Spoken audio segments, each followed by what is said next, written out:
Allah Subhanahu wa taala menjadikan kegetayo manusia puyangna dalam bumi, hayawan, tumbuh-tumbuhan, bakai, kurung dan lain sebagainya sebagai perhiasan dunia.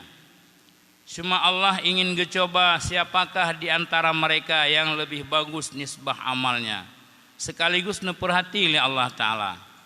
Yang maknanya baik getayo lalau dengan kehidupan duniawi. Barangyan barang sekejap. Yang gebili Allah Ta'ala di alam dunia hanya sementara. Untuk kekal selama-lama tidak ada lain selain wal amal salih. Maka Allah nepantau terhadap getayo ayyuhum ahsanu amala. Teh di antara manusia yang lebih good amal ji. Sama arti tidak terjerumus hanado dengan dunia yang dijadikan oleh Allah Ta'ala bermacam-macam kepada manusia.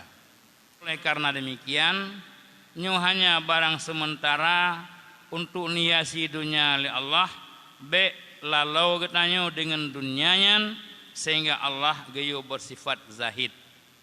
Makna zahid, ambil dunia sekadar untuk sampai kepada Allah. Nyata cok dunia kan hana cok untuk terus getanyo ke akhirat. Cok dunia sekadar terus ke akhirat. Kan tatiap dunia sampai getanyo lupa ke akhirat. Inilah makna ayat ayyuhum ahsanu amala nepantau oleh Allah. So di antara mereka manusia yang lebih good amal.